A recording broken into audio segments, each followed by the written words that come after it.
Boldest lines of rhymes and things. Devoted my time and mind, it seems. I'm post to shine, remind them king. Provoke the blind and bomb the fiends. The pros, the cons, the diamond rings. I'm full with time, but I'ma bring the soul divine and cross between what's yours and mine's. The gold, the green, the ropes that show just what I mean. Then grab Shakur right by the wing and fly before my vocals scream. K. Dot, Barcelona kid.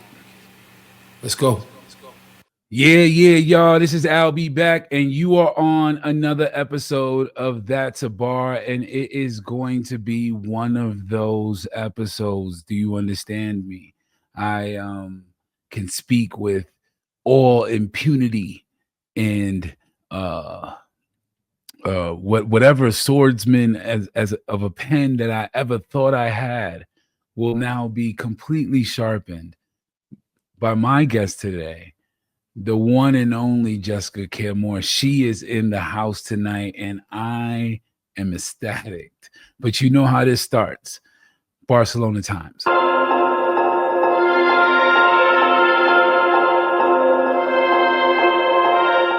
All right, what we got? We got will.i.am. He is on the Barcelona Times for saying that Black Thought is 1,000,000,000 times better than Jay-Z. He gave his case about Jay-Z not finding depth in his lyrical ability to come up with new concepts, and said that Jay-Z had said everything he needed to say already. It was interesting that he would throw Black Thought in there the way he did. Black Thought is, of course, a friend of mine and a friend of the show. He is amazing at what he does because he has the ability to be on stage for 3 hours with all of these lyrics and all of these songs. So Black Thought is definitely a genius to me. I hear the news about what everybody's saying. will.i.am, you shouldn't be the one saying this. I don't think in hip hop there's anybody or anything 1,000,000,000 times better than Jay-Z.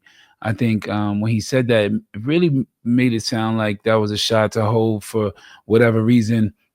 I think back in the day when will.i.am really took on what auto-tune needed to sound like, when auto-tune was sounding like really bad. So that Black Eyed Peas moment was an auto-tune moment as well.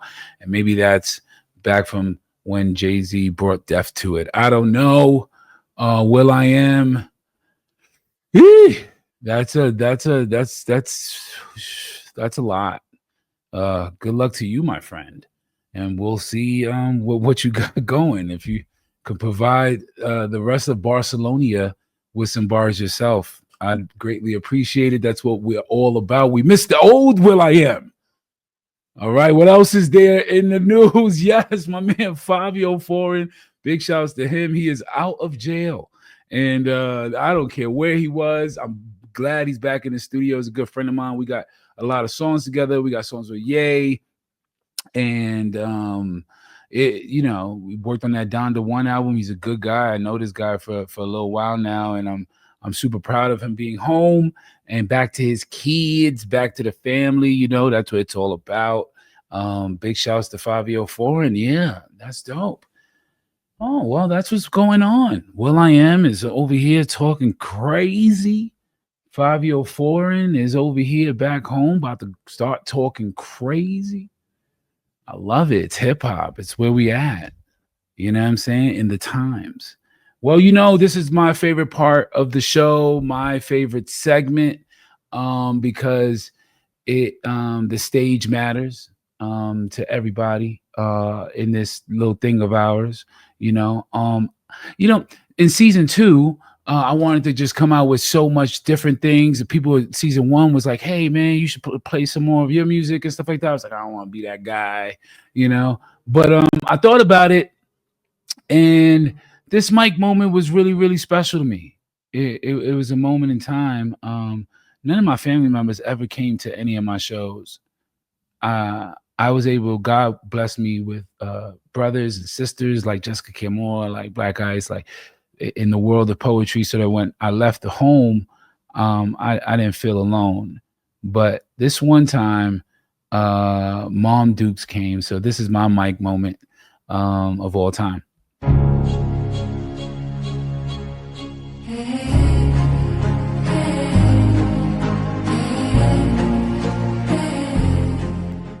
Summer, cheese lines, raisins with the block butter. It was harder than the mother, but we had each other. Cause every night, the same light, brown skin mommy would look in my eyes and say, Tito! Hey!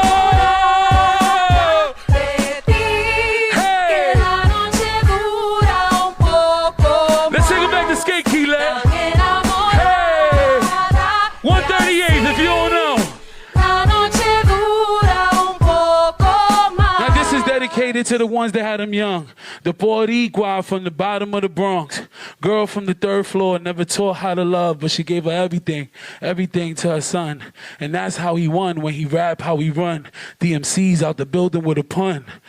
You took him to church, and it worked, because he learned to play the drums. And you prayed for his voice, and we sung, and we sung. I wrote down Biggie lyrics to get him right. I stood up, ordering videos on the box all night. Back when we said Grand Hill drink spray. I always needed a pen. I always needed to write. On to the next, on to the next open mic. I was nice in my poetry life. But I do it all for this moment tonight. To be able to sing back to the one that gave me life. Tan enamorada de ti, la noche dura un poco más.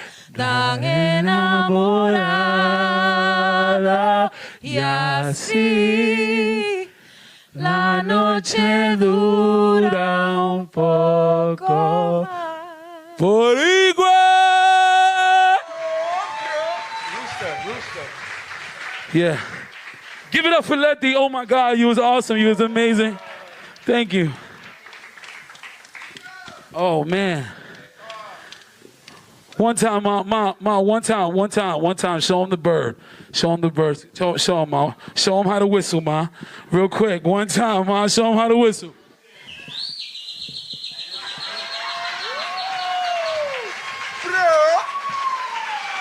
Yeah, that was my mic moment.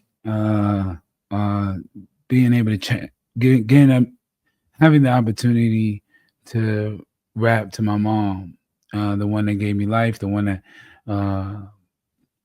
brought me up through the Bronx, right, and the home of hip hop, and is a super dope segue because that was also shot in the Nuyorican Poetry Cafe down in the Lower East Side in New York City, which houses so many amazing poets.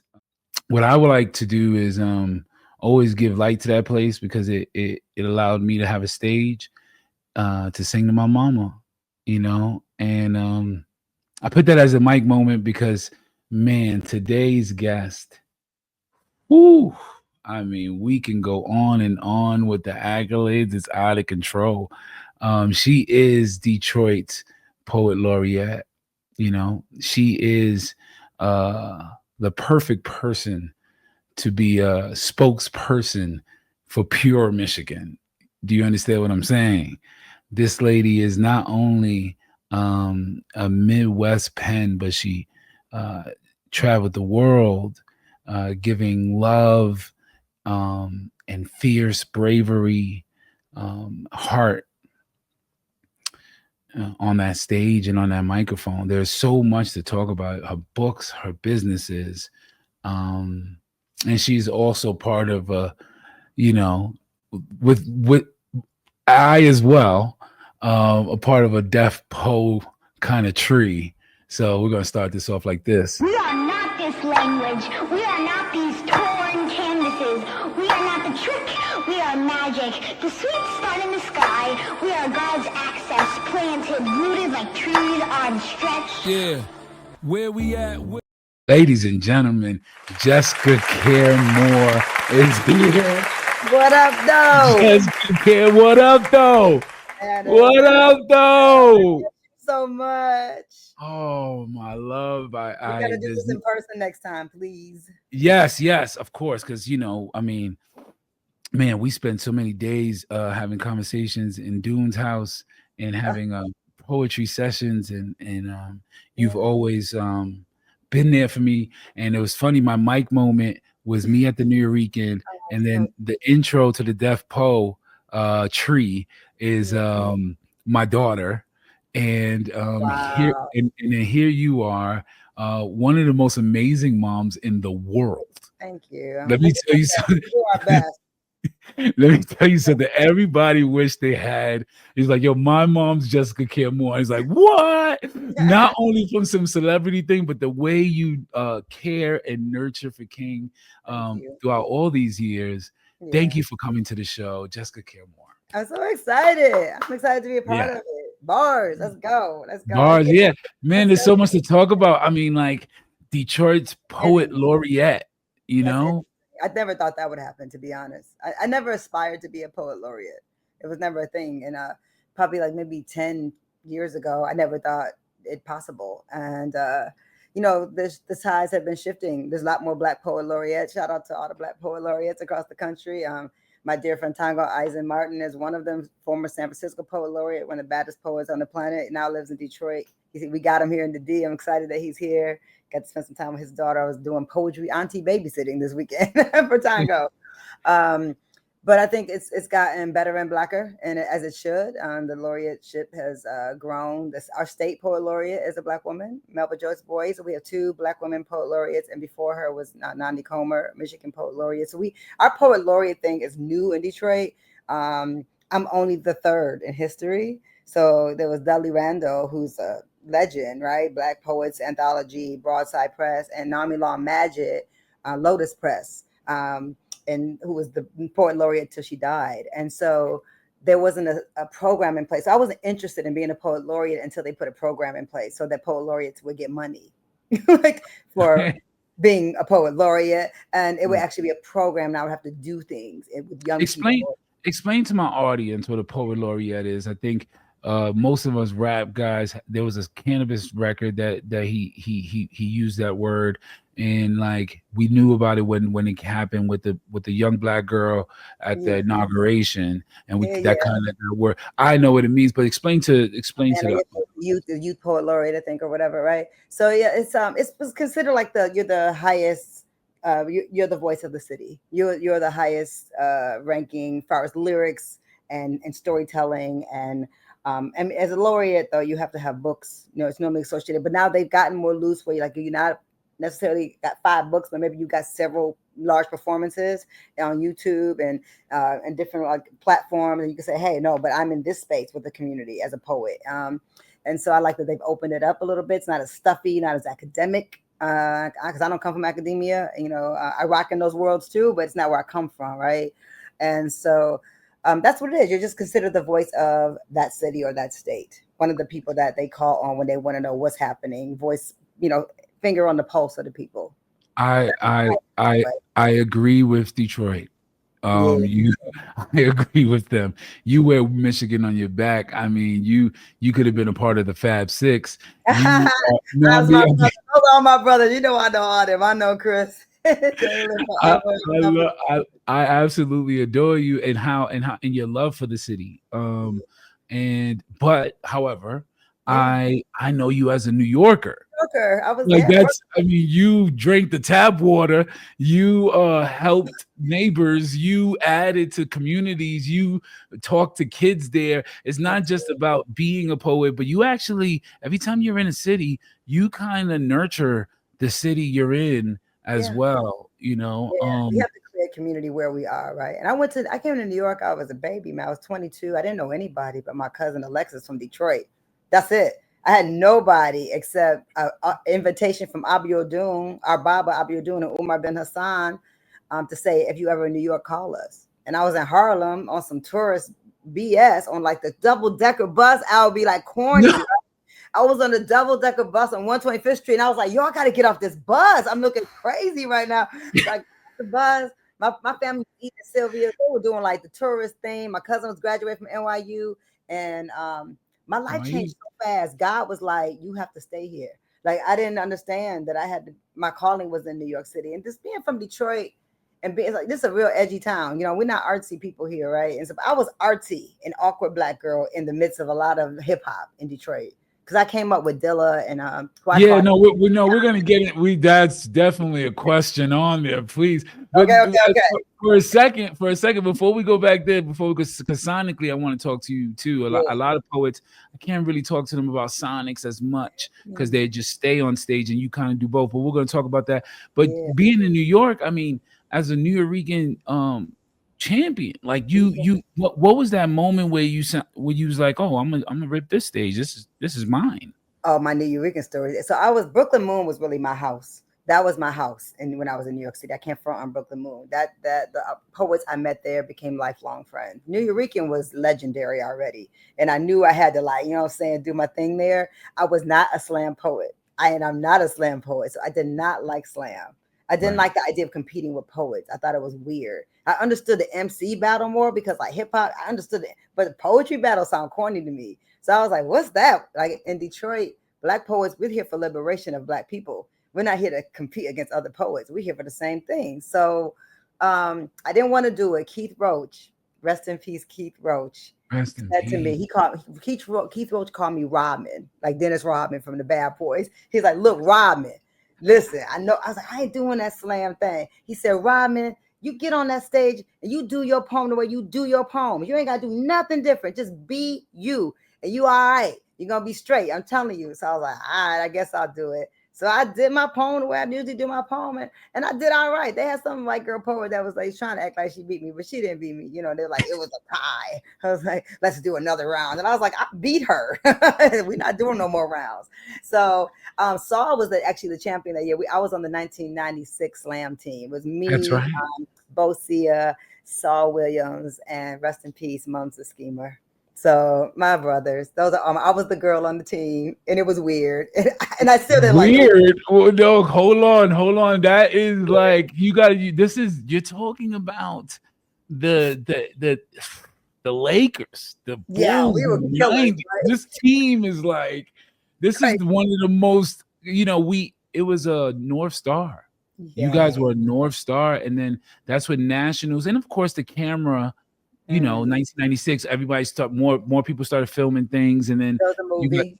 right, and then and yeah, the Slam Nation movie that comes out, the Mm. Slam movie that Saul was able to kind of embody the life of a poet, right? It wasn't Yeah, just this open mic. He was in jail. He was going through things. It right. was Oh, so there's probably two different things that came out. So Slam Nation is the documentary that documentary. followed the 1996 New York Slam team to Portland, which I hated it. I hated Slam. I did. And what's funny about me and Saul that we were not Slam poets. We were just good at poetry, and Amazing. we just black poets, and we just read on the mic. But we didn't know the rules. We were fucking up the whole time. Like we were like, what is the rule? We can't No, do. I remember that championship. Saul had came late, and And he didn't even want to be. I remember there was some pushback. He didn't even want to do it, but then he got on stage, and five senses could not sense the fact that there are the no fact is only a senses. fact. This is There are no facts. Facts me a telegram, fact. hologram to tell the sun and men that we are done. Sun, moon, we are one. You know what I mean? Come on, like Time star, time star. The factor is me. You remember me. I slang amethyst rock, so I got caught up by earthling cops. So I started they combing my want to be mind to my thoughts. or whatever. Yeah. So I mean, he destroyed it. They hated me. So I was a black girl with afro, uh, and I spoke real straight. And then I was doing poems like "Box This" and "Stretch This Message Across America's Newfound Interest in Multiculturalism." And then white people in Portland was like, "Why is she so mad? Like, Can we? why is she Can so we? mad?" Can we for a second? Well, I got nowhere in the world I want to be more. Box this. Stretch this message across America's newfound interest in multiculturalism mixed with hidden agendas when the ulterior motive is to kill more quotas. Somebody lied because you always had apartheid. It's existed for years. By trying multicultural folks didn't just get here fresh off the boat, finding a way to stay afloat despite the lies and laws they wrote to vote for yet another category for minority. Another reason for ignoring me. Some pretty-eyed passing boys and girls like the game, shame, curly dudes use that hate locks. Only listening to rock and rolls like a dog when the master cracks his whip. Sips on imported anything. Heard you like to tap dance and sing. So you're a futuristic house Negro, dropping microchips in your own people's afros. Ashamed to choose a dark-skinned lover. Your mama's white, so you're an other. Peel off the paddle legs, I can recognize the melanin in your skin. Don't have to ask where you been. If you're from Jamaica, they'll still hate you. Puerto Rican, black, speaking Spanish, wanna ban us when we need to unite. With our heritage, we fight because we're ashamed. You're half French, 1/4 Indian, white, Mexican, and your great-grandmama's from Brazil. Still, you insist, Mr. and Mrs. Mix. None of your ancestors ever been enslaved, but your skin be darker than me, so who you be? Brother and sister with locks and braids. Silky hair straight, we're not relaxed. Trying to give your blackness back by checking the next available category. Multicultural surgery, no government box can label me. Check the box next to Queen, mother of all nations, staying black like the Haitians. Did we forget about the Moors? Let's give Egyptians and Ecuadorians their own boxing. White folks who let their thin hair lock. It's no surprise, too many people of color on the rise, not afraid of the sunshine or shades of gray. We're still the majority, your tactics are boring me, but my people, we still be soaring, see? Using the word diversity to separate those with mixed ancestry. The Beatles sing Let It Be, I say let's wipe it out. Colored in South Africa or North America won't bring you any clout. Too many of us already died from apartheid. Shame, we allow them to use multicultural music. Don't confuse it with something new, because those same drum beats originated in Africa too. It's senseless, the whole U.S. census, since this country created race to justify slavery. Stop belagering the point, ancestors anoint the mentally dead, and above water from fire hoses help us tread. It's a step back, it's okay to say you're black, even if you're light brown. There are earthy ground, yellow sun, blackberries lightly toasted, Alabama red bone clay, honey roasted from the Ivory Coast along the Hudson River. In the depths of the Nile, you're in denial. America's a multicultural Indian giver, Indian killer, still gonna call you a multicultural nigga. So I figure, leave people of color without a name. Keep your shame shock therapy. Being multicultural won't make you free. Realize even blonde hair and green eyes burst through the same canal, grew inside the same womb of Africa's mother earth, sucked on the same black breasts. Manifest the category for that. A black leopard with white spots ain't a new breed of cat. A wild animal hard to tame. Africans in America, scrub off the shame. Oh, I believe you have that, and they hated me. They hated me.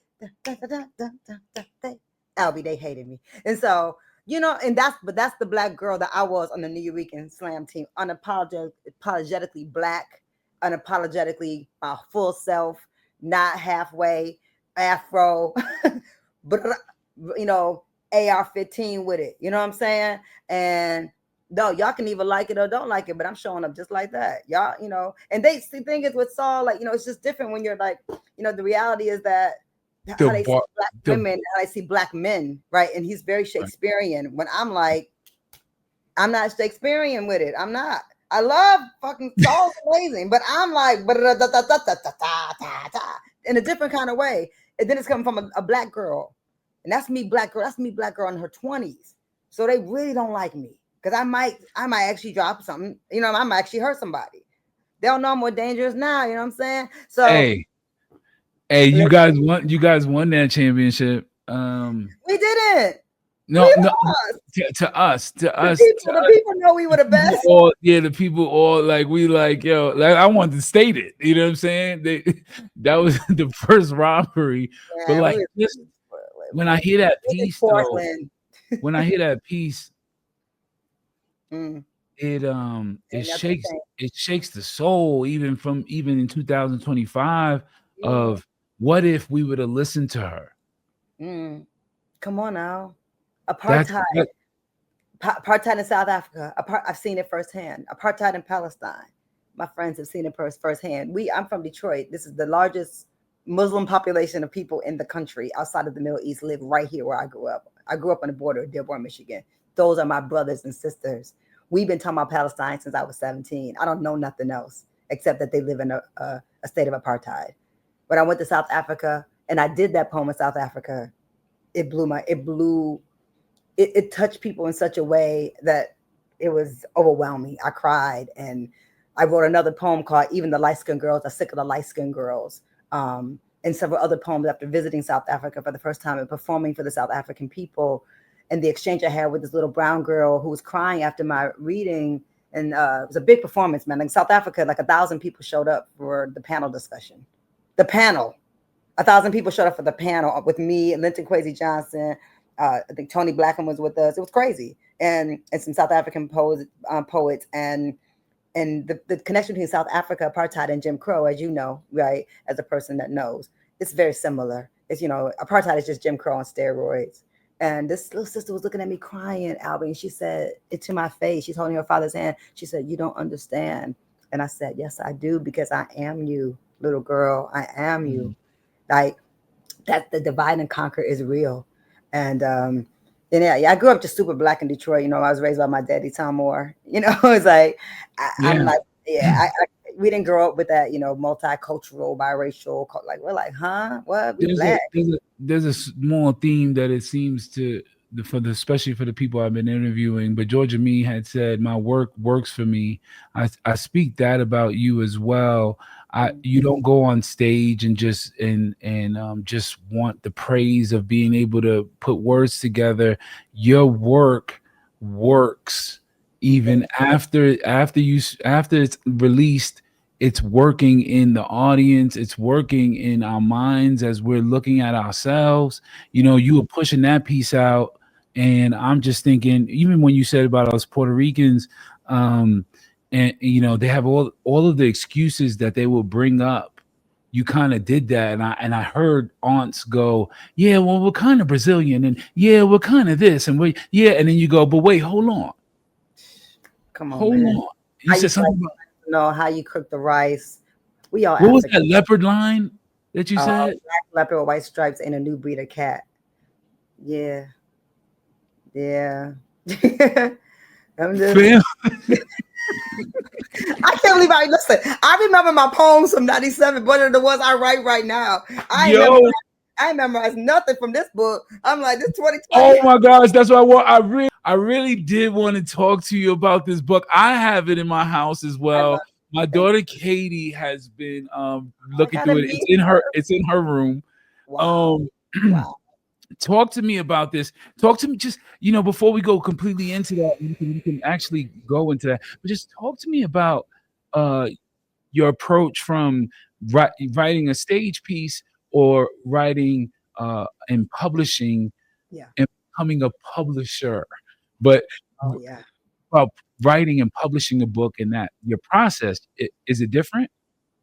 It's different. I mean, they're all just poems. But a book is a collection. It's a moment in time. So this is my books are moments in time. So this came out during the pandemic. This We Want Our Bodies Back is for Sandra Bland. So the poem for Eric Gardner is in this book, right?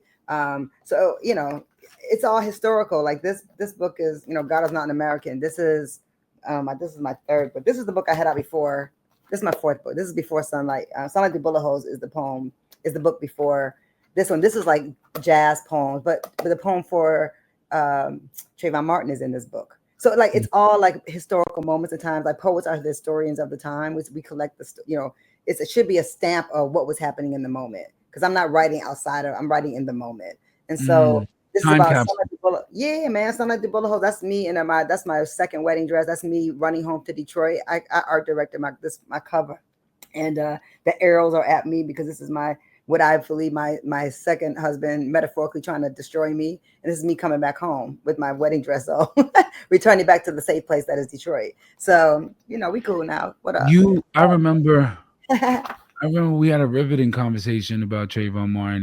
That moment kind of shook you. Like you did. I mean, you I'm a always mother of held, sons. yeah, you always held a lot of truth about a lot of what was going on in the world and social justice. But when Trayvon Martin happened, I remember you kind of like having so much anger.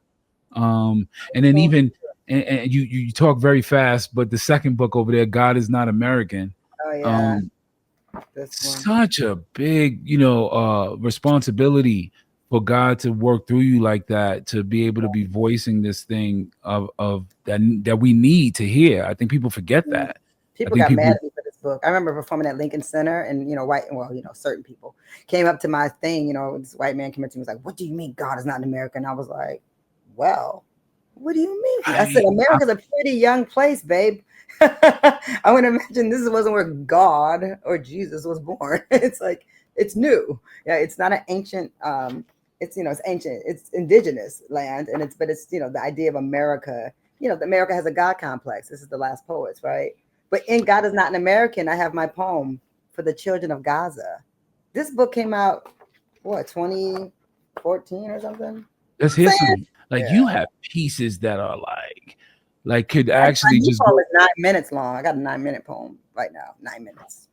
It's not for everybody. It's a 9 minute poem. It's my new book, No Dead Goats. That's my new book that I'm writing now, and it's gonna be a multimedia piece. So it'll be poetry, Wendell Patrick on piano, and my girl Renee Ali on tap. So that's a full immersive piece about Black people saving themselves, and it's No Dead Goats. So I got homage poems to like Dilla, to my brother Ann rest in peace.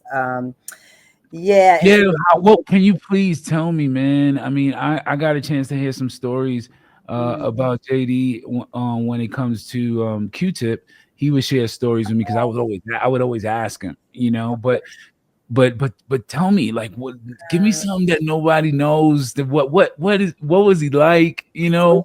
He's one that's very quiet, which people didn't know that he's very unassuming. Like we like you sitting around genius, and you know what I mean. You don't really realize it because they're acting like just a regular cat. And I would hang out with him. We hung out a lot. I mean, he came to my going away party when I left Detroit for New York.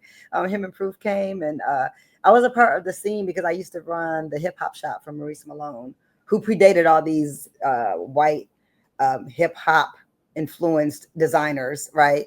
They learned from Maurice Malone first. He was doing it way before everybody. He was before Fubu and a lot of folks, man. Big So, shouts to Maurice Malone. Noriega had I was about 16. Oh, I mm, was about 17 years old. I had a sweater that said Mo Jeans. Yeah, you ready to go? What's your rapping name? Mo Jeans. And yeah, had it in all colors. Big shouts to Maurice Malone. Burn Rubber. yeah, that roast spit. It's my people. That's my Shouts to people, roast spit. Detroit did add so much flavor to our game. Come on. And we weren't backpackers. It's funny because we all drove cars. I used to think it was funny. Like the guys would have backpacks. I'm like, y'all, we put the backpack in the trunk of our cars. We all were driving, we weren't in no train system. But JD was just beautiful. I was on the east side, and I would be he was the first producer in the 90s, young. What I said, I'm gonna put my poems to music. And he said, yo, you should do it. Like most people are like, nah, they'll never play that on the radio. Oh, that's not gonna, they were just naysayers. But he said, yeah, and we talked about doing that. And then he moved to New York first, of course, and then the last time I saw him, he was in New York. Him and Proof were doing like MTV something interview, and there was like 42nd Street, and he was there. I saw him that time. Oh no, I was in the studio doing some recording with some producer, and he walked in, and he had his mink coat, like was bigger than him because he was so little, and probably dealing with the lupus at that point. But he was still a small guy anyway. But the mink was like, and I looked at him, I was like, still keeping it Detroit. He was like, it always, Yeah. just he was quiet with me. He was very, I know people knew him in different ways. You know what I mean? I was his friend. And so he was super respectful. He loved my work. We loved each other. He was nice. He was just nice, quiet. And he was the listener. We would be at a table, everybody loud. He's sitting there. Yeah. Yeah, there's parts of his music that like where sounds will come in and it doesn't come in anywhere else in the song. Like he really knew how to just like, and what he picked up from Q-Tip, like as a student, to be a student, and then to be also what Detroit is kind of known for, from what I see with the battle rappers or Eminem, bringing in the younger generation, right? With Slum Village and Little Brother and all that kind of like that connotation. Is 8 Mile like, was that like a real thing? Did you watch 8 Mile like, oh, was that like ya juice, like how we had juice kind of thing? No. So I No, mean, just no. be honest. No, not for. No. First of all, because for us, I mean, I'm not. I know. I used to see Eminem with Proof. He was very quiet, so wasn't friends with him. But Paul Rosenberg, his lawyer, his brother runs, Shady Records, was my first lawyer, so I was deeply connected to him in a different kind of way. And Proof was my dear friend. But 7 Mile was the strip in Detroit when I was coming up, and M knows that. Like But he was honest, and that was his story. So 8 Mile is real for him. It's not real for Black people who came up in hip hop. That's him because he grew up like Trailer Park. That because 8 Mile is Oakland County. That's the border between Detroit and Southfield Police. So Southfield Police were, especially in the freaking 80s, late 80s, early 90s, were horrible and racist. Oakland County. That's the one time I went to jail. It was in Oakland County. They're horrible. And like I know Wayne County Police ain't gonna arrest me, but Oakland County Police will get me. And so nobody would be like 8 Mile. Nobody represent like it's 7 Mile. 7 Mile was what the hip hop shop was. That's what a Jamaican food was. That's what a strip was. That's what you meet somebody. That's what a winding at night. That's the late night. It was 7 Mile. So that was for us. It was like why is it? But that was M's story, and he was. I think if he would have called it 7 Mile, it would have been dishonest, right? So that's but the if I look at it now, I actually watched that movie not too long ago, and when you're removed from it a bit, it's different. So I love it now because I'm like, and I see Mekhi Phifer with his horrible lock wig on, or looking like Proof. He looked like Proof, and I was like, what is this? Looking crazy. But I miss Proof so much. He was such a dynamic MC, such an incredible freestyle artist. I saw him battle Busta Rhymes at St. Andrews Hall, and he won. I was there. And people said there was another rapper saying that he wanted to say it was him. I was like, no, I was there. I was watching Proof battle Busta Rhymes. Like, what are you talking about? So anyway, yeah, he was great. But M had that hook, the hook master. Let's talk about Proof for a second. I mean, he doesn't get mentioned as much as he should. I think he's also I call him an ad-libian. Like his you know what I'm saying, his sound effects and his ability to his free thinking, his free heart on music. I also think posture wise, the way M would be on stage, and it was like his arm, you could see how natural Proof was with it. Like special, man. His energy was crazy, and he was really, really like women. We loved him. He was our brother. Like we loved him. Proof is like nobody disliked him. Like in the way he went out, like that's Detroit. It's like my heart. Like I love Detroit, and it's also my biggest heartbreak in the world because I've lost the most beautiful people here. And Baten is gone. Not everyone gets murdered, but people be gone early.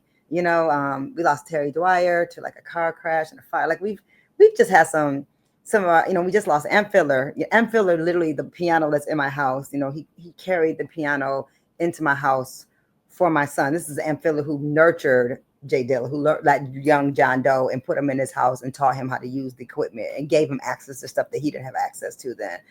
And he nurtured my son King, and he was like, that's just and when losing him was really hard. So King has a track that he made for M Filler. He actually has a track called 50 for Dilla, with a poem I wrote for Dilla. I performed it a few years ago with Kareem Riggins here with the Detroit Jazz Festival. We had me, Common, J Rock, a bunch of us like Mad Lib paying homage to John Doe, and it was beautiful with the full band. And so that we're gonna put that out, with my son's music, producing for me. But so King knows who he's 18, but he's well aware of. I was like, because that's who he reminds me of. Because King's a quiet Virgo. He's very quiet in the cut, but he's a killer, And so favorite Jay Dilla beat. Favorite Jay Dilla beat. Give me one.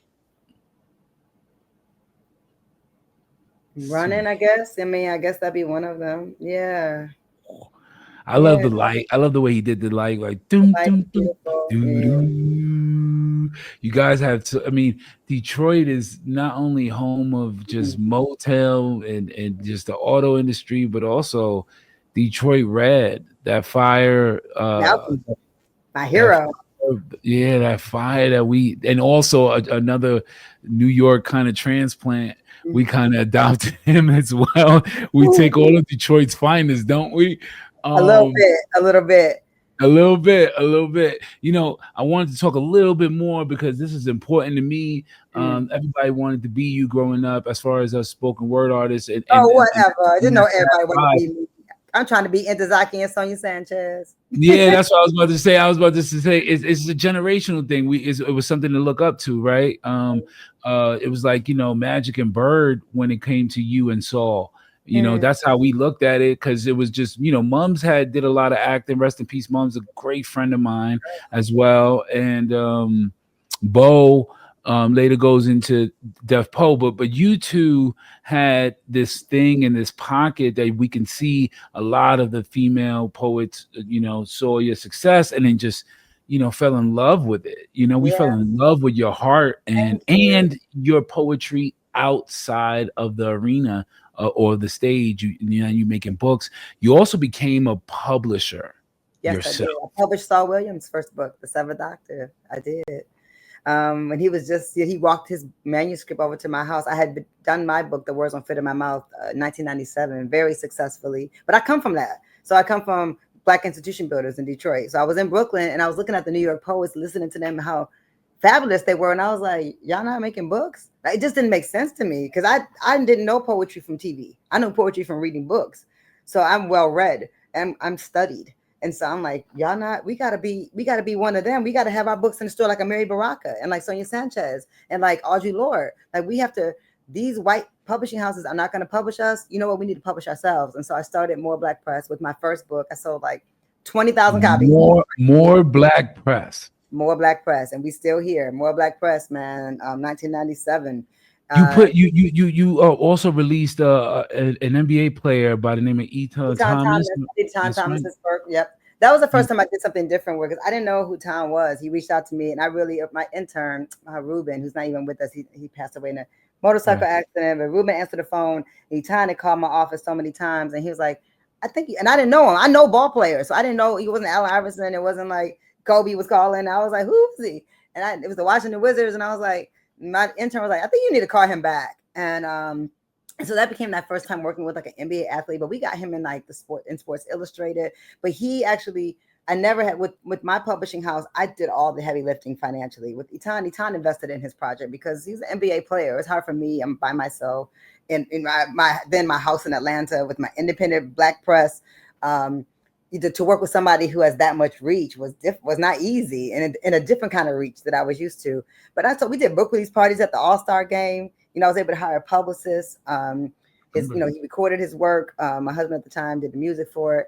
And it was, I wouldn't do it like that again, but I was proud of the project for sure. Marcia Jones did the cover, More Than an Athlete. And he definitely is and was and still More is. than an athlete. More than Yeah, an athlete. I remember I bought the book. absolutely. And so it's like we purposely didn't put like curse words in the book. So that's something I would never do with any other poet. But because he was NBA player and he was like he's a union rep and all that, we respectfully knew that young people. But we did revolutionary. I was like this little black girl publisher, and at that time it was I think the Verizon Center in DC, and we set it up so that people would come in, get a ticket. Oh my goodness, I want to do this in Detroit so bad. Get a ticket. Then the kids could watch the game, and then after the game, they come to the poetry event with Etan and did a book signing. Like I don't know anybody who's right now who's doing that. It was crazy. So we're doing a workshop with the kids, and then Etan comes in, he does a book signing. So really to like be able to push worlds together. It was really beautiful. It was good for poetry. But saw me and my first poet on my press was a big achievement for me, and that's still my dear friend to this day. Raz Baraka, I published the mayor of Newark, New Jersey. I published his first book of poetry, Black Girls Learn Love Hard, after his sister Shawnee was murdered in Newark, New Jersey. So I had Black Girls Learn Love Hard. I published Raz's book. I just happen to have it right here. Nah, it's dope. Listen, and then I got piece of this King puppet. This is when he was 9. This came out because King was just killing it at 7. Like he was just a little baby ALBe. You know what I mean? Like, look this. What is he doing? But the poems were great. And I recognized he had a poet for a He's mom. an amazing producer. He just got back from Japan. He's in Tokyo, living his best. Now he's in Canada. He got off the plane from Tokyo, and then him and his friend were like, "We're going to camping in Canada." And I'm like, in the Cadillac, gone in the caddy. What could I say? Oh no. We talked briefly about your New York experience, but Yes, I'm gonna be honest with you, there's a lot of people in New York City, a lot of people. Right now, I think that the number is about 8 to 9 million. a lot of Back people. then, back then it was about probably like 6 or 7 million. In that 6 million people, there are not a lot of people out there that can say the words, I ripped I ripped the Apollo stage. Do you understand what I'm saying, lady? That was it was a life Queen, changer. Queen, you went up there where you could have been booed. You 5 could have times. got things thrown at you, and you tore it in half. Talk to me about that Apollo experience. Talk to Wow. me about just It like was so seeing deep. everybody. Did you touch the, I you touched know? the wood. 5 times in a row, man. Like, listen, I went up there and I didn't expect. I was so in awe. I was Brandy was performing. Come on, man. Like Paul Mooney was there. I was like in awe of being at the Apollo, and I've been a fan of the Apollo, watching it from Detroit. I had only been living in New York for 5 months, and I was still learning the train. So I didn't expect to win, ALBe. I didn't. Like, I mean, I didn't. I went. I was like, I'm gonna do my poem. I was nervous as hell. I had my little rep skirt on. And like there was a group. If y'all saw the show from they were singing the Temptations, ALBe. It was 5 older brothers. I don't. They probably not with us no more. They were elders then, and they were throwing down, and I was screaming for them to win. Like I was like, oh, they about to beat me, but I don't care. They singing they singing David Ruffin. And when I won, I cried. I cried, and it was Steve Harvey. Like I remember how happy that Kiki Shepard and Steve and Ray Chu and the crew. I've seen all these people since I've won, of course, and they were so happy in the moment just for the first win. But for me to go back up there, and Black people, because you're supposed to leave. You're supposed to like person wins, and then there's an audience in there, and then you see the show, and then they're supposed to leave. Those folks didn't go nowhere. Them Black people moved their seats and they sat right there and they waited for me to come back out there for my second time. And I at least I had another WAP skirt in my bag, so I could have on the same outfit. Yo. And I did the poem again. And I was like, I'm not gonna win. I'm doing the same poem. I said, these folks just saw this poem. They ain't gonna let me win twice. And I was like, yo, this is crazy. And so I did it. And the third time, Maxine Lewis, who's really my heart, who's the one who put a lot of comedians and myself on Amateur Night. And she was the reason I got on. I did the audition. It was my boy Maurice Dwyer, who's in LA, filmmaker in LA, who was associate producing, who saw me at Brooklyn Moon. He was like, I wouldn't say this to any poet anywhere, but you need to go to the Apollo. And I was like, oh yeah, but I'm from Detroit. I was like, Black people? Okay, yeah, I'm doing it. I wasn't like, I didn't think they would boo me. I didn't think I would win. Because I ain't singing. I ain't talking about Jesus. You know what I'm saying? I'm telling you, I ain't doing none of that shit. You know what I mean? With all fierceness, it's like you just had a salmon croquette down the block, some pop, and some potatoes, and say, I'm going over here to I just got no hoop at Columbia. I just shot on Oba. You know what I'm saying? Y'all got to just Google that. I shot on Oba. That's Abiodun's son who tried to literally linebacker me on the court. Let's watch a clip. I stand still above an island, fist straight in the air, scar on my face, long braids in my hair. People fly from all over just to swim near my tide or climb up my long flight of stairs, but they trip on their shoestring lies. Piece by piece, you brought my body to this country. Now that I'm here, your people don't want me. I'm a symbol of freedom, but I'm still not free. I am America's true statue of liberty, because liberty is just old Mother Nature, and although you don't love her, she'll never hate you. She's earth, wind, and fire. Don't tempt her to show her power, turning all weeds to flowers. Looking into her wise eyes will make a blind man see. How can you dare name a Eurocentric girl after me? Asada Shakur, Barbara Jordan, Nikki Giovanni, and Angela Davis, look it up. These are the true symbols of liberty, because that stone-faced French woman ain't gonna save us. The same folks who enslaved us. I'm sitting at the back of the bus because I feel like it, and I play ball because you pay me to dunk it, dribble, to hike it. I'm taking all my people back home and breaking them mentally free. I'm the walking, talking, breathing, beautiful statue of liberty. I sweep crack pipes out schoolyards. I nurture my man when times are hard. So where's my statue? What's a liberated woman gotta do? Place my name in wet cement. Every month I pay the rent. Put my silhouette on a stamp. I'm not a hoe, slut, or a tramp. My children aren't on crack, and either am I. I want to see the words go, strong Black woman, when the good year blimp flies by. I can bake cookies, bear babies, use auto revolutions, get rings out tubs, slick my hair back all tied in braids. My aura is unafraid, so no statue in the Big Apple can mess with me. I'm the walking, talking, breathing, surviving Black statue of liberty. Yo, That My was aura is no unafraid. statue in Big Apple can mess with me. I'm the walking, talking, pretty, surviving black Statue of Liberty. What? I was like, I'm still that girl too. Yeah, man, that was crazy. That was my when I had that brown wrap skirt on. So that was my at least my second time. That was my second win, and the third time I begged Maxine to let me do another poem. So that's what happened. I begged them. I said, "Can I do another poem?" I'm not going back out there doing that same poem for the third time. And they're like, "Well, what you got?" I said, "I got a poem called Black Girl Juice," and it was like, is it sexual? Is it appropriate? I was like, it's powerful. It has nothing to do with sex. It's just about lifting black girls up. Like, let me do a different poem. So I went out there and did Black Girl Juice, and they lost their minds. So that was 3 times in a row because they shoot 3 shows, TV, 3 shows in one Mhm. day. Came back the next day, all the poets came. The poets came. Brad came. My girl Tarika came. The Mhm. poets had heard, like, wait, there's a poet winning on the Apollo. Yo, we got to go. And so poets were in the audience for the Sunday. And then after my fifth win, because I won again with the 2 poems, they make you do the same thing again. And they didn't know what to do with me. So they just retired me. I never lost. So I was literally getting dressed for the 6th time. And they were like, no, Jessica, we're going to retire you. Because at that point I had to become a part of the union. I was about to get too much television time. Like, you're gonna be you're a professional artist now. Like, I was like, okay. I was 22, I was 23 years old. I didn't know what was gonna happen, but my life changed because when that aired in the December of last week of December of 95 and all of January 96, Wu-Tang Clan knew who I was. They stopped me on the street. I'm getting stopped by members of the Wu-Tang. Jizza knew who I was because everybody, KRS-One knew who I was. That was Nas. That's how I got on Nas's record in 99. Everyone from hip hop was watching the Apollo at 1 o'clock in the morning in New York City. All the wait staff, the way gives me chills in my body. People who worked in the trains. That's who was recognizing me. They're like, "You that girl from the Apollo? You that girl from the Apollo?" I was just like, "I'm that girl from the Apollo." Shirley MacLaine. Shirley MacLaine stopped me in Central Park. She said, "I know who you are." I was like, "You're Shirley MacLaine." This is so weird. Wow, I have a segment that I want to do.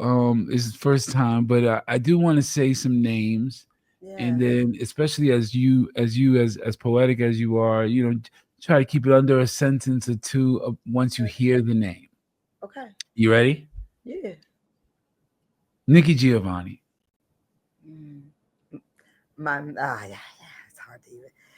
I'm heartbroken. I just lost North Star teacher, uh, the coolest of the cool. Oh, the coolest of the cool. Nikki was a warm. Nikki was right. Nikki was warm. She was like that auntie you had to prove yourself to. It took me years. Me and Nikki, I've been performing with Nikki Giovanni since I was 20, since I won the Apollo. Because all people know she was pop culture famous. So sometimes people that know that can compare me to Sonia Sanchez or Gwendolyn Brooks or Lucille Clifton. All they knew was Nikki Giovanni and Ego Trip, and they heard me and they heard a young Nikki. And I mean, tribally, she could be my mama. They were only a genius. If everybody understands you, you got to have an IQ of 3 or 4. That's the truth. I think fear should be a spice, something we sprinkle on our steaks just before they put them on the grill, something we mix in with our corn muffins and bake at 350 degrees for 20 minutes or until golden brown. I've been performing, but I had to introduce myself to Nikki, and I introduced myself every single time. Even though I know I done met you 200 times, I'm gonna introduce myself. Hi, Nikki, it's Jessica Caremore. I'm here again. I was like, and then the last 5, we got really close. And right before she passed, like last year, like we spent a lot of time together. We did a lot of festivals together, a lot of conversations together, and she was the OG. Like people used to call me the OG. I was like, I ain't no OG. The OGs is Nikki, man. That's something. Like let them folks, them elders in their 80s, you know. Yes, I can't. Yeah, that's hard. It's hard to keep it to a few I know sentences. it's hard to keep it to one says we had to because I would not be here if not for her. I couldn't exist. big rest in peace, rest in paradise to one of the greatest pens of our time, Nikki Giovanni. Absolutely. Yeah, she was Right. gangster. All right, another name, Yeah. Ursula Rucker. No, stop. No. So that's first of all, that's my sister. I'll put Vaseline. I'm saying, man, Ursula, it's one of them. Like somebody say something about Ursula, we have a problem. Really? Anybody, you don't listen, Philadelphia. If you don't, can I say cuss words on this shit? If you don't You fuck do, with yeah. You can go in. What? Ursula Rucker, then you don't fuck with me. It's just that simple. And people used to think we were the same person because I was her fan. She was the poet on the Roots albums before I was on the Apollo. So people used to think we were the same person. And they're like, you the poet on that Roots album. I said, no, I'm the poet on the Apollo. She the one. So we didn't know each other, but we knew of each other. And we met on the road, like in Amsterdam or London or something. Like, and we finally met each other, and it was amazing. But over the years, it became this like Ursula Rucker was like a mythological figure, and she's one of my dearest sisters now. I just brought her to Detroit. I would do anything for her. She is under celebrated. You need to bring her on the show. Hey, I would love her on the show. She's my Wu-Tang when it comes to poetry. Ursula Rucker. No, I would love her Listen. on the show, man. I would do anything to have her on the show. Do you have a favorite piece? Do you have a favorite Ursula piece? Whatever she does, about love. you know. Yeah, life gets hard, but it's all how you live it, what you get from it, what you put in it. Strife and stress may stay around, but they can't keep me down, see. Shit may look soft on the out, but it's tough on the in, my friend. Send your sorrows somewhere else. I come up swinging. So all I'm saying is, get ready when you see me coming, 'cause I'm not running. They were, it will be perennial. That's one of her favorite her favorite lines. I mean, Super Sister is like a classic. The pieces she did on the Roots are hard pieces. Those are pieces that are cool. But I love her piece about love. There will be no talk of war today. She's just her voice. She's everything, man. Ursula's so special. Yeah, man. I'm in Detroit. And Ursula is Philly, and we get down, and we could be at each other's throats. People love pitting women against each other, but we love each other so hard. Nothing can get between that ever. Yeah, I rock with her. Big shouts to Ursula Rucker. Okay, yeah. All right, we got a few more. Yeah, people check her discography. To me, she's the most like I recorded with a lot of hip hop artists, but she's to me the most recorded poet of my generation. She got me by a couple, you know what I'm saying? She was doing this before me. And so I look at, but talking about for house music and electronic music. I got my one record with Jeff Mills, techno legend. I'm very proud of my record with Jeff Mills because he was high on the list of people I wanted to work with. And I'm about to perform with him at Detroit Jazz Festival.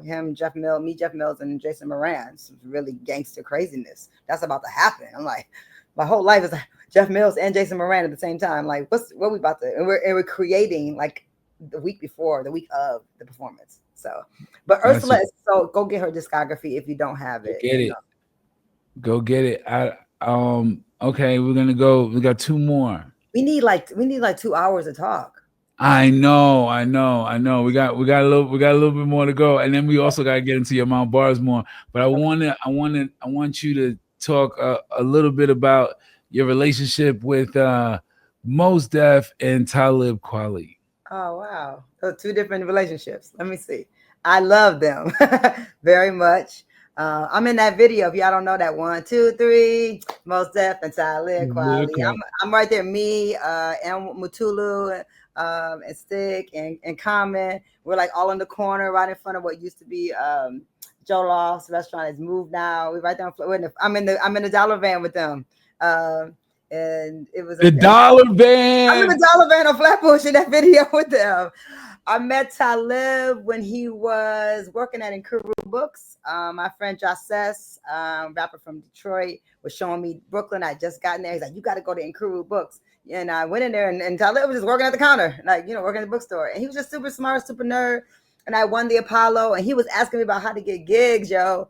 He's like, yeah, how you get the gigs, the college gigs, Hello. And because he wasn't signed yet. And Yassine, I might have met in a different kind of way. I saw Yassine, and I probably met him at Brooklyn Moon. And it was a very close relationship. And I can't explain how much I love him in real time. It's hard. I loved Umi, his mother, was very dear to my heart, was a part of my life, the same way Talib's mother, Brenda Green, the mamas, both of their mothers are very close. I'm close to Talib's mom, Dr. Brenda Green, and Umi. I got to spend time with Umi when me and my son King were in Barcelona. And so, shortly before she passed away, we got to spend some time with her. I think one of his probably few friends that got to spend time with her, and she took care of us in Barcelona. And so she was meaningful. And they're I remember seeing them do come back and start doing Black Star when they first started doing that. And I was in Detroit at St. Andrews Hall, and I cried, because I was like, look at my friends, they're all grown up. They got their grown man bodies. They're all skinny, a little, whatever. They're like grown, and we're sharing pictures of our children. And Yasin, to the end of time, I mean, is one of the deep loves of my life. I care for him. I worry for him. I pray for him. And I think he would say the same about me. We're very close. Talib's one of my best friends. Talib did something that other rappers, Nas did it first. Nas did put me on my first rap record, Nostradamus for sure. But Talib continued with putting my full records out. Because it's one thing to be on a rapper's record. It's one thing to have your own records. And he's put now Black T, The Legend of Jesse James. There was no Grammy category when that record came out. He didn't have the spoken word category. And so that's why I did fight and work to make that category happen. But whatever. It's like Gil Scott Heron didn't get one either. Like James Baldwin never got a ding on. Pops, Pops deserves. Well, Pops does have a couple Grammys, but that's beside the point. Yeah, not as spoken word. Not as a genre. Yeah, as a genre, and they Last Poets deserve it. Yeah, absolutely. 100%. They deserve the Rock and Roll Hall of Fame. It's been 50 years since their original album had come out. I want to also ask you. This is the last one of this segment. The nine Deaf Poets. When Deaf Poetry first hit, you was in this 96 class. Deaf Poetry comes out in 2000 and 2001. Yeah. Really hit the scene huge in 2002. So by the time then, you saw Mums and are like kind of Mums is in Oz, Jessica Care Moore's on Apollo, Soul's doing movies, and you were kind of our North Star. And then now poetry birthed this thing called Deaf Poetry on Broadway. Before you even talk about the Deaf Poetry series experience, talk to me about the 9 poets that you know that you ran into. Was awesome. I got to know Lamar. I didn't know him before Deaf Poetry, so I know AKA Black Ice Lamar's my brother. You know what I'm saying? And Stacey Ann Chen was a young killer, man. Like I remember asking Stacey when I first saw her at New Eureka and Read. I was like, "What's up with the manuscript?" Now she cannot pretend that I did not ask, because I said, "Stacey, I want that book," and because she's fierce. That's why I claimed that one. I said, "I'm taking that one, Stacey." I was like, "Yeah," and then Suhair. So when I talk about, you brought up Ursula Rucker, so I think about myself, like, especially my younger self, as being like this AR-15, but like Ursula Rucker and Suhair Hamad, who is my Scorpio, incredible sister, man, born Palestinian, born Black. I use her book, everywhere, it's signed, but I feel like they're like the slow, like Ursula, she's putting the knife in and she's slowly hurting you in a different kind of way. It's a different kind of touch. And Suhair had this tenderness, but also this power. She's to us. She has the tenderness to her because she speaks. It's very feminine. It's very beautiful. It's very soft, and it's very, powerful. I can't explain how it feels. Where it's the balance of both. Where she will hurt you, she can hurt you. Don't get it twisted. Like don't get it twisted. How soft and pretty this might feel while I'm saying it, but you listen to the words and you're like, oh, she's killing everybody right now. So he's very special, very special. I don't know everybody. Lemon Anderson's one of my favorite people in the world. That's what I'm talking about. Lemon Anderson. So I start putting myself in this other world of like theater, multimedia, and then I'm watching Lemon, become a writer and producer and working with Spike. I'm just like, look at Lemon go, man. Like, and also him and I both doing solo theater. So I love solo theater. So I did a lot of solo theater and watching him and watching what his show do well in New York and do the Joe's Pub. And, I pay attention to my family. Even if they don't think I'm watching, I'm paying attention. And so, and we got to rock with Sonia Sanchez. We did last gig we did together. We were booked together in Madison, Wisconsin years ago. and it was me, Black Ice, Lemon, and Suma and Sonia Sanchez. It was crazy. I might be missing somebody, but we got to like really connect after years of not being around each other. And recently, he saw my film. Man, he came. Let me just listen. This brother is at the Miami Black Film Festival came to see my film. And he was doing some work with Cadillac. He may still be doing work with Cadillac at the time, and they were hosting a thing. And so he saw me, and he's like, Jessica, I cried. He said it was because the film is for poets. It's about a poet just trying to refine her voice again and trying to stay the course despite people saying this is not possible. And she thinks saying yes, yes, yes, no, this is possible. Poetry is a way of life. Poetry is a way I can feed my sons. That's how I can, this is the way I can. This is my house. Literally, is the house that Poems built that I bought in historic Black Detroit neighborhood. The cars that I have, it's like the gas in the car. So I teach my son that gas. That's all poetry, baby, all of it. And Lemon saw the film, and he was really like, he was doing it. He was working. He snuck to come see my movie, and the next day he had me on an event. And the way he brought me up, man, like I love him so much. I have so much respect, and he reminds me most out of that 9. He reminds me the most of myself because I'm in the film. I love the film world. There's nothing regular about your ambition. Every time you want to do something, I mean, having your own Black publishing company, having your time on stage and theater, and carving out your ability, not just staying stuck in these 3-minute poems, and also all of the students that has sat in front of you. If they came up to you after the show or not to say thank you, I am saying thank you for all of them.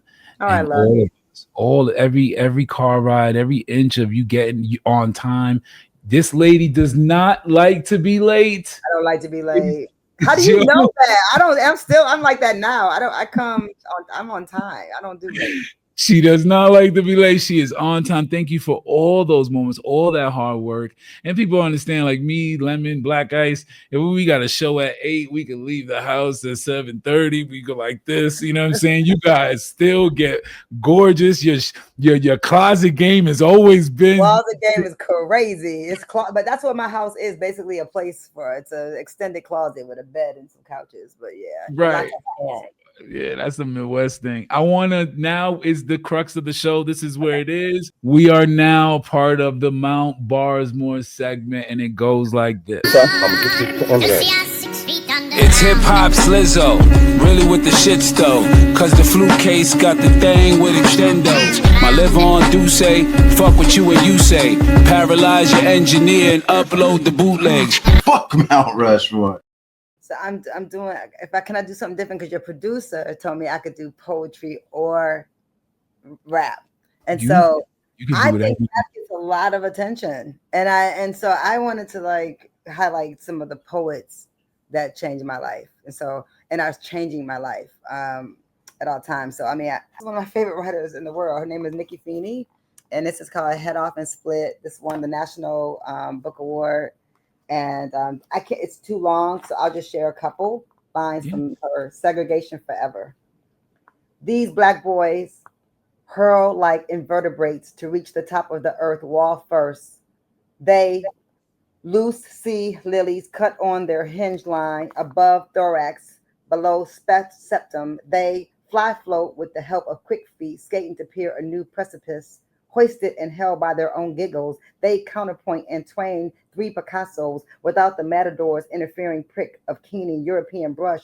Oshun's fingers 6 million years long suspend each of their high notes. 3 Black boy bodies dervish and dangle their ancient sound fills every sidewalk crack in the new world. A Benin pointer aligns, then slingshots their heads and lips, while Cuba thumbs dull, then spread wide their toes. The street Spider-Mans beneath them where they twist and shout. Pyramids stretch into one sheet of long black water. Carpets of black boy joy spill all the way down. That's Nikki Feeney, and she's a gangster. Kendrick Lamar, right, who I love. All I hear is Saul. I just hear Saul Williams' influence on Kendrick. To me, it's undeniable that he reads poetry and reads books and knows who we are. And I look at him as one of us. And so I don't think we talk about the gangster. Like when I found Ntozake Shange for the first time, and I just, you know what I'm saying? When I found Ntozake in this book, I just need you to, it's signed by Umar bin Hassan and Sonia Sanchez and Intezaki herself, and Babatunde. So I spent some time with her. Look, y'all, this is worth $1 billion. I'm breaking my house. I got guns. All right. Oh, I do. So anyway, we can have them in Detroit, and we do. So I'll just read a couple lines of Intezaki Shange for Color Girls. So if you haven't read her work, rest in peace, Intezaki. When I heard her for the first time, I said, "Ain't nothing more gangster than this writing." We talking about gangster rap. I was like, "Ain't nothing more gangster than Intezaki Shange." Nah. So it's called Crooked Woman. It's too long. I can't do the whole thing. The woman don't stand up straight, ain't never stood up straight, always bent some which way, crooked turn about, slanted swords toward a shadow of herself. Seemed like she trying to get all in the ground with the death of her. Something always on her shoulders, pushing her out of herself, cutting at her limbs. A wonder she could stand at all, seeing how she was all curled over herself. Greeting sent her chin beneath her arm. A smile chased her neck between her legs. Wasn't just she couldn't stand up straight. She couldn't hardly keep somebody out of hers. And since everyone could see immediately this child always bends over, always twists round herself to keep from standing up. Folks would just go play with her, get they kicks, watching the crooked lady do her thing, and her bones got a crack, shattering, mutilating themselves till there was looking so weird to herself. She locked herself up in a closet where she met a man she must have made up, because he didn't know what a stood up straight man felt like. And in the dark, they curled around each other till nobody could tell anymore what to get out of the way of, and they never once spoke of their condition. That's bars. That's Intezaki Shange. I mean, this is what raised me. I mean, Run DMC raised me. I knew the lyrics to everything, every Run DMC song. KRS-One's Beef. I stopped eating red meat after KRS-One's Beef. Hip hop influenced my life, changed my life. Public Enemy. You know what I'm saying? Fucking NWA, fuck the police. Like all of that. I mean, But that was bars. That was even when she's like, a man I must have made up, like the imagery even in that, and then going into curling into this thought, like made the thought real enough to give her safety. Out of control.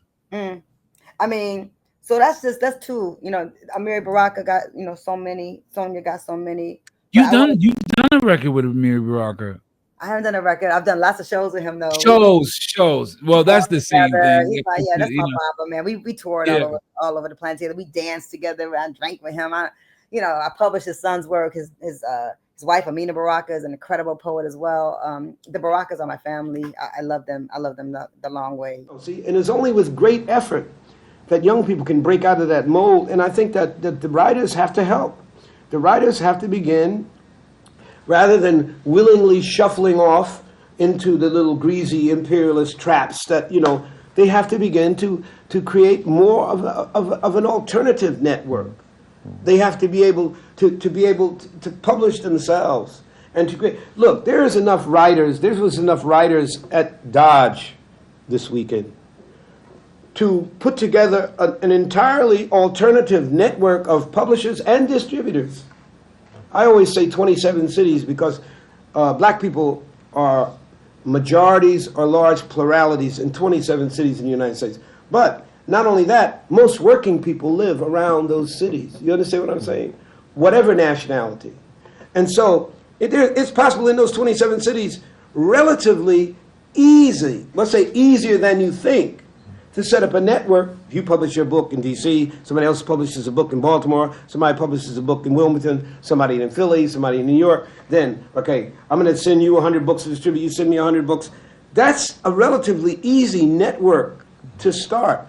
But the point is, most of us who are raised up in the tradition of the patronage of the rich, that's why they call them royalties, like you're in the court of the king and the queen, and so they toss you a few pennies. Who else would accept 10% of their own work as a royalty? Even somebody growing tomatoes want more than 10%. They change. There's a book called Razor. If you're a super nerd like I am, get the book Razor. It's one of his last anthologies. He was and is one of the greatest American scholars of our time. I think people are starting to talk about him more now, the way they talk about James Baldwin. And I could have just bought Baldwin out, but I didn't want to kill nobody. So, but I do want to lift up my sister. This is new. This is Joy in the Belly of the Riot. This is like, nobody even has this book yet. Okay. This is Barbara Fant. She coming out on More Black Press. I'm a star.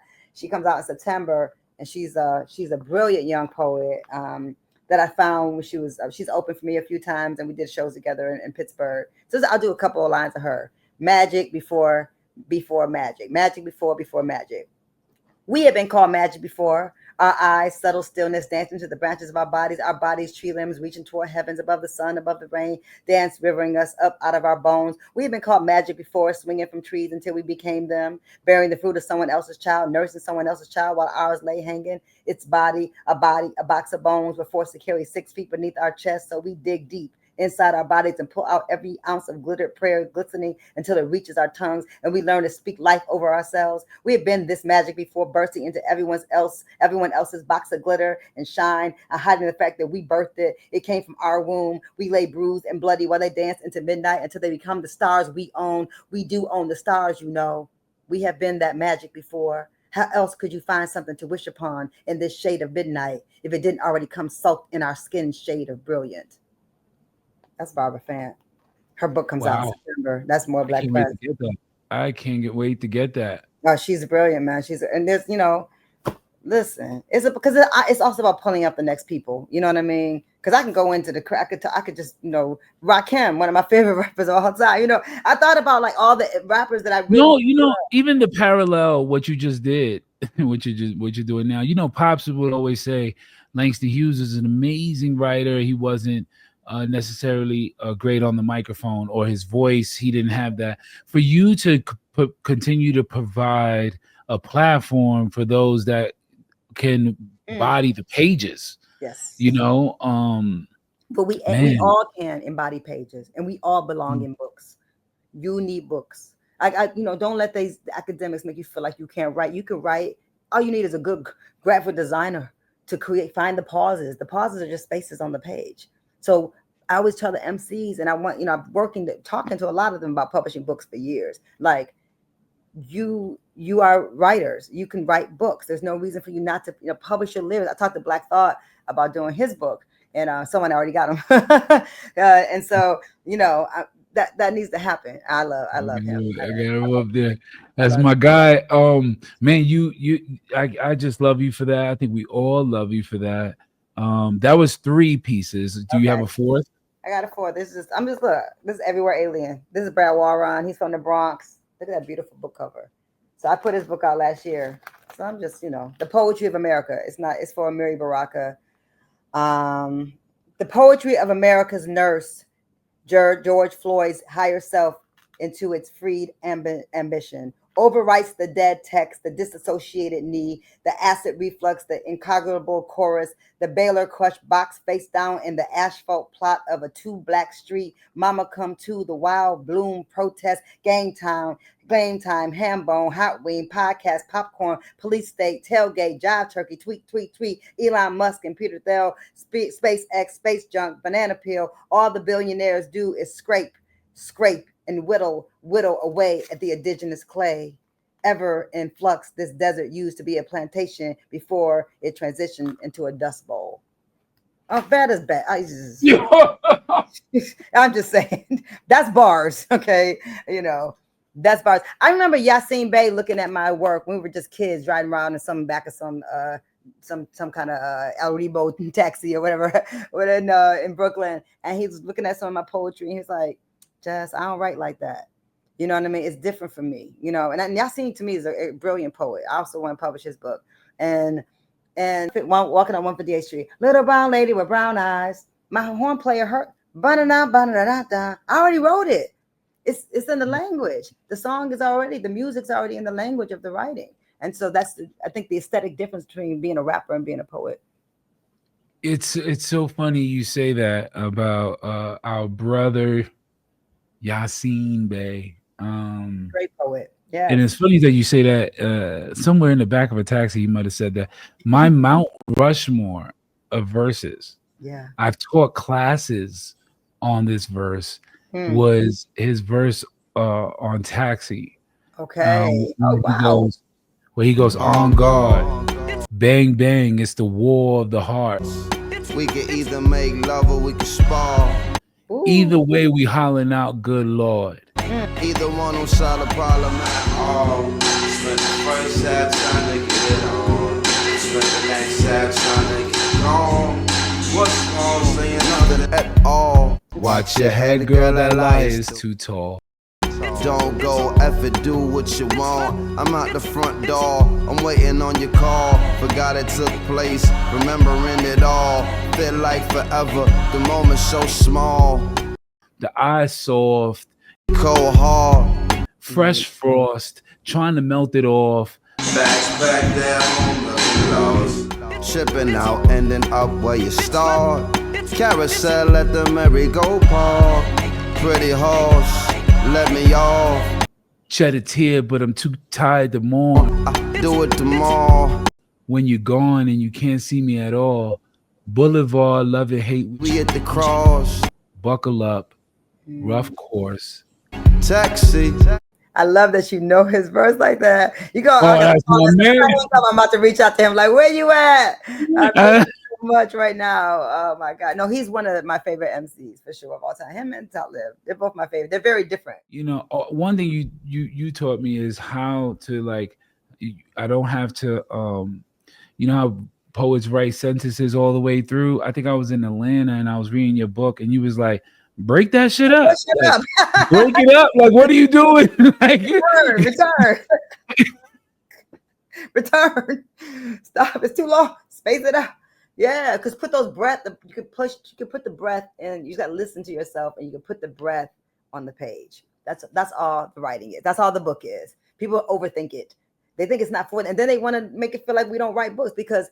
That's why, and it's gonna sound crazy to you, but I push back against the term spoken word so long because I'm a poet, like Gil Scott Heron. I'm a poet that works with music because poets are educators, poets are activists, poets are revolutionaries, poets are scholars. We are not just here for the show. We're not just here to do spoken words that are spoken. I mean, I can read the dang mill. I can read anything. Well, I'm a good orator. I can read anybody. I can read other people's poems. But the thing about poets, man, it's just a different thing, man. Well, you also have these last. I got 3 more questions, and then we're out of here. But you also have, you know, the open mic is very, you know, and that endorphin of feeling like you're really good, even though you haven't really done the work of a poet. You know, sometimes there was comedians. Yeah. That would, you know, couldn't get time at the cellar or something like that. And they'll come to the open mic and sign on that list and kind of do a monologue. Talk to me about the young rookies that just think they're a poet once they get on the mic. I mean, you could be a poet, but doesn't mean you're a good poet. And you got to have more than 5 poems. I you know, you have to graduate from the open mic too. Like I graduated. I don't go to open mics. I go to an open mic and I'm like Whitney Houston at the open mic. So if I go in quiet and I'm there to, you know what I'm saying? I get Jessica just in the back, chilling, looking at the open mic. You know what I mean? So I just go in kind of quiet because I like to hear new voices and new work. But when you're in I remember being in Atlanta because I had a club in Atlanta, of course, called the Poetry Planet. And that's when Yin Yang was closing. So I opened up this new spot called the Poetry Planet, and with my partner Akil. And I remember going to poetry events, and all the poets would perform, and everyone in the audience already knew the poem. When everyone in the audience already knows the poem, it's time for you to stop reading that poem. It's time for you to stop because that's the safe space. You know they know it. They be having signature pieces, but only got 5 poems. I'm like, nigga, this is my signature piece, but you only got 5. You know what I'm saying? You can have a signature piece until you write 50.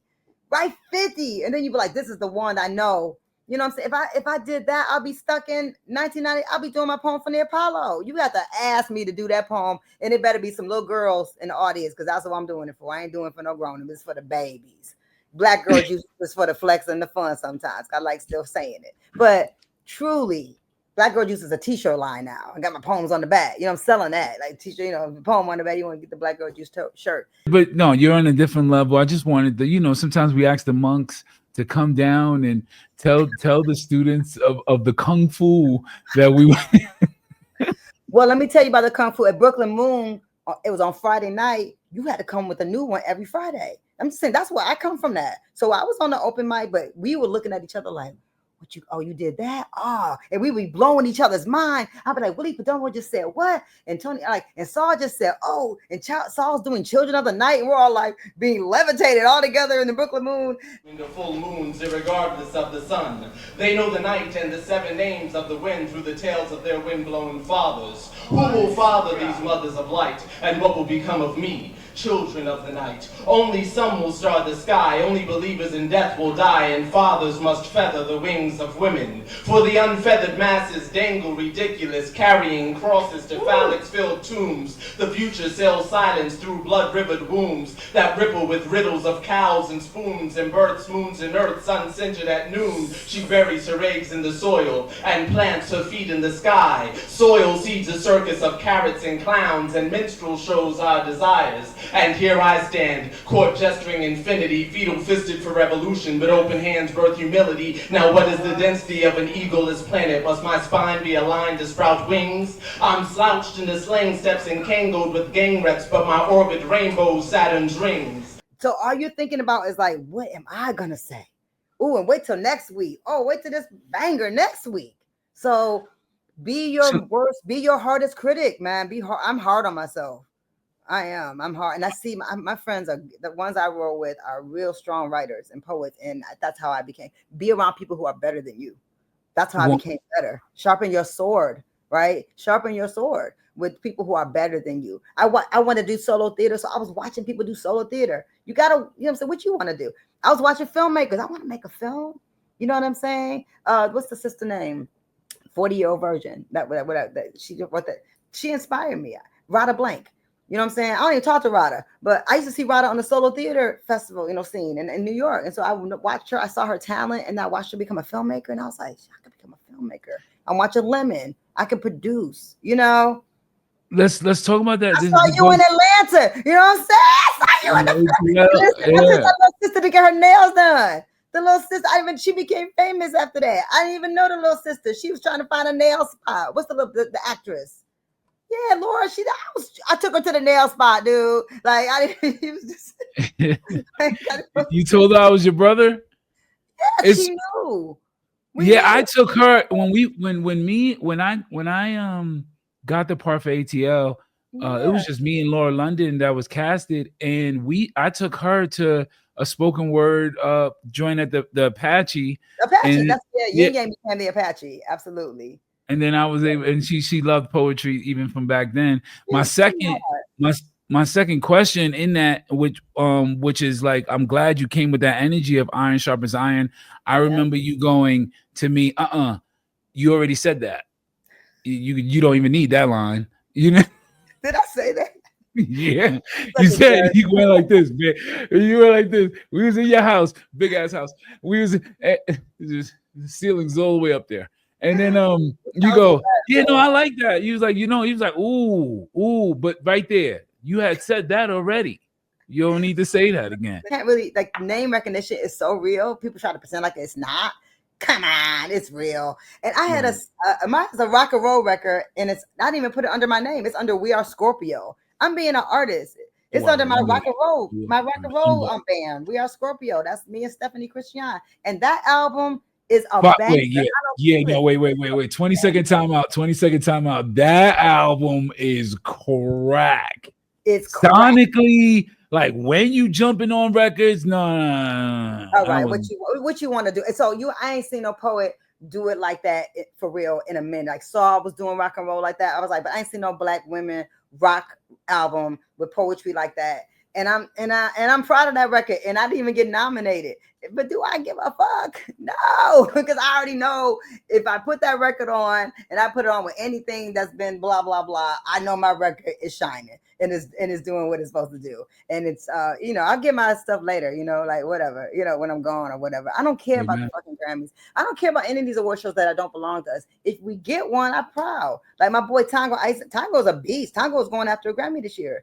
And a couple of my friends, I've nominated other poets so they can become Grammy members. Like, participate. It's fun. I love voting for my friends. It's so crazy that I'm thinking about it. It's the first time I ever thought about this, but it's so crazy that BET didn't have the category first. Come on, for poetry, music, for spoken word, the BET should still do one. Like No, they should yeah, do it. yeah. I think Somebody should do it. We should do it. Let's do it. yeah. Let's Let's get off the do it. phone and talk about it. Like we should create Poetry and music. I love that you called it that instead of spoken word, because then yeah, because spoken word brings you out of the sonics, and we're at the Grammys for the it's a speaker trophy. You know what I'm saying? exactly. So you know, and not too many poets, no disrespect, can rock over a beat and No, or sounds or sonics. It distracts them, you it's a know. different thing. That's why Yeah. audiobook is audiobook. I did an audiobook. I know the difference. When I'm doing a rock and roll concert, I know I'm not doing my audiobook. Is that fun? Is it fun or is it tedious like everybody says? Which one? Audiobook? Doing an audiobook. It's hard. It's hard. You lose your breath. It's hard. It's hard doing audio. You're in your little booth with your headphones and you're reading your thing, and it's a lot. I did mine. I did We Want Our Bodies Back is on audiobook.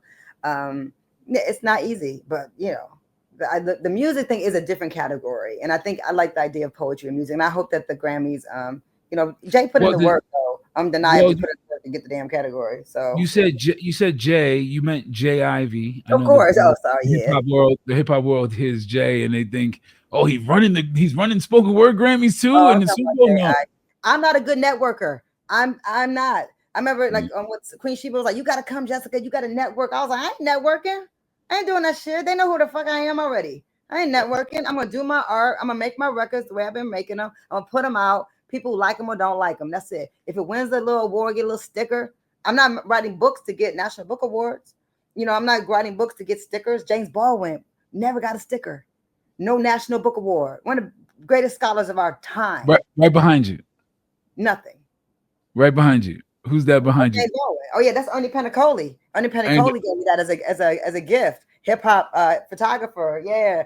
I don't pick up my computer. That's James, and that's right below above that is my Mickalene Thomas print. I collect art, and that's Asada Shakur in the corner with the eyes. I'm painted by Sabrina Nelson. My house is an art museum. You gotta come over. You gotta come to Detroit and come hang out with me. This is my jam, right? It's my new book. It's my children's book, Your Crown Shines, for Tanya Brown Jackson and you. And I've been all over the country with little people, and that's been like my joy, is to get away from grown-up conversations about nothing and talking about what's going on with young people. And they're the ones that matter. In the back of my book is the most important thing of this book, is this beautiful Derek Coulter did the thing that says, "We see you." Because I thought these babies, man, because the grown-ups, we can sit here and talk about all the grown-up gripes and things that we have with grown-up stuff, but what about our babies? What about the 7-year-olds? Because I don't know. I'm here for them. And they have given me life. Like Derek Coulter is a goddess. The book is beautiful. I got to get this book in your daughter's hand. It doesn't matter if your daughter is not 7 or 8 years old, by the way. This book is for everybody who somebody told them what they couldn't do. That's what this book is about. It's about those people telling, because people be in power be telling our babies what they can't do. But our babies be flying, right? Our babies be flying. Listen, Derek Coulter is a beast. This has been my joy, because this being around children will make you humble. 1,000%. I tell this story a lot. That my daughter, we was doing a tribute to Nipsey on the Hustle and Motivate song, and I was playing the beat, playing it, and before we going to get to start working, and she says, "All right, I got some lines already." Right? She's only 7 years old. Come on, she got some lines. And she said, "I read till I turned the page. I gotta grow today. I love my soul today. Tomorrow's just more today." Oh, come on, 7. That's when it starts to happen, though. That's when King started writing at 7. That's when I started. I was just about to say, King is also a great producer as well. His ear is out of control. I need some of those beats for my album. If you could get him if I could get him, I made him in my womb, and I can't get a beat. Black Thought was in the back of my Jeep in Yellow Springs, and he listening to King's music, and he like, "King, that's you?" And I'm looking at King like, "That's Black Thought, man. You gonna give him some music?" Yo, he's a scandalous one. He wants to he's like, "I don't want to be like Kanye." That's what he said. "I want to be known as an artist first. And then I'll produce for people. But I don't want to give all my music away and just people just think they could buy beats from me. I want to be an artist." And then this summer, for the first time, I cried. I watched my son sing and play piano on stage with me. And I was like, "Oh, that's why, baby, because you sing? Who knew?" And so Oh, that was a perfect way to end it on King because he's the future. That's my guy. I Okay. love you so much. I Thank love you you so much for too. being on the show. This is I such a appreciate great it. episode. Thank you. And I don't know what to say except I feel like we need to see each other in real life. Yes, I'll be there And soon. I'm gonna come. I'll come to where you are, and if you can't come to where I am, I have some time. I'm gonna make the time. We got some things on the table. I Okay. love you. Thank you I love so you. much. Thank you. Jessica Kimore, that's a bar. Peace. That's a bar. Peace.